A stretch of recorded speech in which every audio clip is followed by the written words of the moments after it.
Hello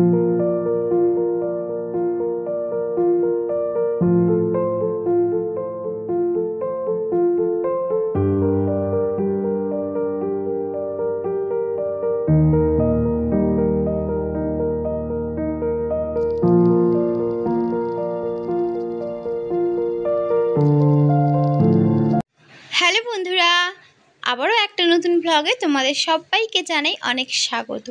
তোমরা হয়তো ভাববে আমি আবার কোথায় চলে আসলাম। তো সবার প্রথমে বলে দিই, আমি বাপের বাড়িতে এসেছি। এটা একটি গ্রাম এলাকা। আমার গ্রাম এলাকা খুবই পছন্দ। শহরের তুলনায় গ্রামটাই একটু বেশি ভালো লাগে। তোমাদের কোনটা ভালো লাগে, গ্রাম না শহর, সেটা কমেন্ট করে বলবে। দেখো বন্ধুরা, লাউ গাছে লাউ ধরেছে, আর এটা হচ্ছে আমড়া গাছ। সবে ছোট ছোট আমড়া ধরেছে। আচ্ছা, এইদিকে দেখো একটা কামিনী ফুলের গাছ দেখতে পেলাম, তাই তোমাদেরকে দেখালাম। এর গন্ধটা আমাকে অসাধারণ লাগে, মানে একটা পছন্দের গন্ধ বলতে পারো। বন্ধুরা, এখানেই শেষ নয়, অনেক কিছু দেখানোর বাকি আছে এখনো। তো চলো আমার সঙ্গে থাকো আর দেখতে থাকো কি কি তোমাদেরকে দেখাই আজকে। আচ্ছা দেখো, এটা হচ্ছে আমার বাবার গার্ডেন, ছোট্ট একটা গার্ডেন বলতে পারো। এখানে দেখো পালং শাক, লোটে শাক সব কিছুই আছে। এই গার্ডেনটা কিন্তু পরিষ্কার করা হয়েছিল, আবার বৃষ্টির কারণে আবার একটু একটু জঙ্গল হয়ে গেছে। আচ্ছা, বাবু দেখো ভঙ্গি করছে ভিডিওর মাঝখানে এসে এসে, ওকে বারণ করছি তবু শোনে না। আর এটা হচ্ছে লাউটা বুড়ো হয়ে গেছে, এটা বিচার জন্যই মানে মেন রাখা আছে। আর দেখো ঢ্যাঁড়স গাছে অনেক ঢ্যাঁড়স হয়েছিল, খাওয়া হয়ে গেছে। আর এই যে ঢ্যাঁড়স ছোটো ছোটো কয়েকটা আছে, সেটা তোমাদেরকে দেখালাম। আর বেগুন গাছেও ছোটো ছোটো বেগুন দেখতে পেয়েছিলাম, তাই তোমাদেরকে দেখালাম। আচ্ছা, আমার বাপের বাড়িটা একেবারে রোড সাইডে। যারা আমার পুরনো ভ্লগ দেখেছো তারা হয়তো জানবে, আর যারা নতুন ভিউয়ার্স তারা জানবে না। তো সেই সূত্রে আরও একবার দেখিয়ে দিচ্ছি, আমার বাপের বাড়িটা একেবারে রোড সাইডে। আচ্ছা, সকাল সকাল আমার বাবা অনেকগুলো জ্যান্ত শিঙি মাছ এনেছিল আমার বাবুদের জন্য, যাতে পাতলা ঝোল করে ওদেরকে খাওয়াই। জ্যান্ত মাছ খাওয়া তো খুবই ভালো, তোমরা সেটা জানো, সেটা বলার আর কিছুই নেই খুলে। আর এইদিকে দেখো অনেকগুলো সবজি ফল সব কিছু এনেছে আমার বাবা। আর আমার বাবুরা আসলে আমার বাবা মা খুবই হ্যাপি হয়, অনেক কিছু আনে। তো সেটা সবার ক্ষেত্রেই হয়, আমি জানি। আর এদিকে দেখো একটা শিঙি মাছ কেটে একদম পরিষ্কার করে নিয়েছি, তাতে একটু ডিম বেরিয়েছিল। আর এটা একটু পেঁপে কাঁচকলা দিয়ে পাতলা ঝোল করব। আর এদিকে কুকারে একটু ভাত বসিয়ে দিয়েছিলাম। আমি কিন্তু কুকারে ভাত দিই, তাতে ভাতেরও গুণাগুণ পাবে আর ফ্যানেরও গুণাগুণ পাবে। আর রান্না করতে করতে বুঝেছিলাম যে বাবুর একটু খিদে পেয়ে গিয়েছে, তো তাও একটা কলা ওকে ছিঁড়ে দিয়ে দিয়েছি, ও নিজের হাতে ওটা এনজয় করে খেয়ে নিয়েছে। আর আমার বাবু তো সারাটা দিন মামা বাড়িতে আসলে ফোন আর ফোন ঘাঁটতে থাকে, শুধু গেম নইলে কার্টুন এইসবে আর কি। বাড়িতে তবুও গেমটা কম খেলতে দিই, যেহেতু ওর পড়া স্কুল টিউশন এইসব থাকে। আর মামা বাড়িতে আসলে কোনো কথাই শোনে না।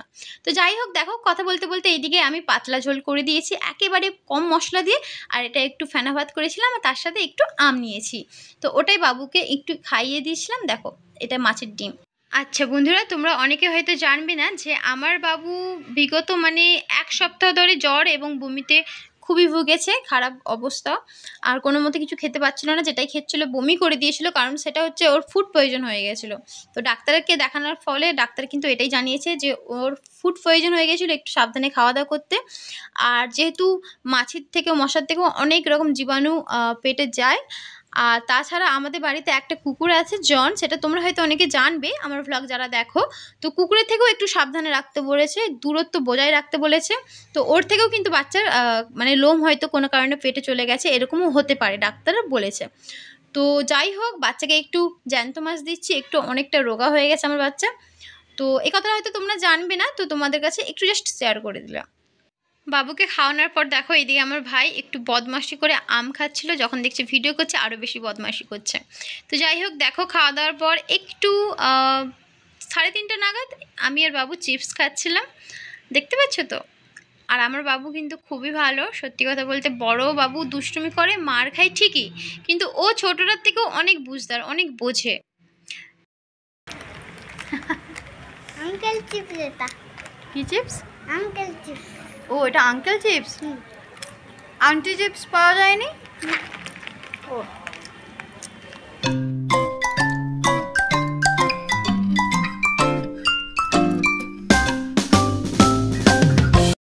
দুটো বাচ্চাকে খেয়াল করতে করতে দেখো নিজের খেয়ালটাই কিন্তু আমরা রাখতে পারি না, সময় হয়ে ওঠে না নিজের জন্য।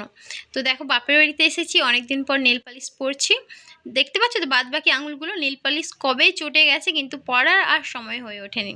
তো একটু পরছি, তোমাদেরকে একটু দেখাচ্ছি, ভালো লাগছে পরতে। আর আমার পাটা কেমন লাগছে নীল কালারের নেল পালিশটা পরতে একটু জানাও তো। দেখো তোমাদের সাথে গল্প করতে করতে কিন্তু আমার দুটো পায়ে নেল পালিশ পরা একেবারে কমপ্লিট হয়ে গেছে। আর ফাইনাল লুকটা দেখো কেমন লাগছে আমার পাটা, একটু বলো তো কমেন্ট করে। ভালো লাগছে তো? আর দেখো বন্ধুরা, সন্ধেবেলায় আমরা আইসক্রিম খাচ্ছিলাম, এটা রাবলি ফ্লেভারের আইসক্রিম, খুব টেস্টি খেতে। আর আইসক্রিম খেতে খেতে কিন্তু আমরা সবাই টিভিও দেখছিলাম একসাথে বসে। তো বাপের বাড়িতে আসলে খুবই মজা হয়, কোনো কাজের টেনশন থাকে না, আর বাচ্চাগুলোকে মা মা বাবারাই একটু সামলে দেয়, খুব আনন্দ হয়, মজা হয় আর কি। তো বন্ধুরা, আজকের জন্য শুধু এইটুকুই। আবার দেখা হচ্ছে নেক্সট ভিডিওয়ে। আমার ভিডিওগুলো তোমাদের কেমন লাগে সেটা কমেন্ট করে অবশ্যই জানাতে ভুলবে না। তোমাদের একটা কমেন্ট আমাদেরকে আরও মোটিভেট করে নতুন নতুন ভিডিও বানানোর জন্য। তাহলে সবাই ভালো থাকবেন, সুস্থ থাকবেন। আবার দেখা হচ্ছে নেক্সট ভিডিওয়ে। ধন্যবাদ।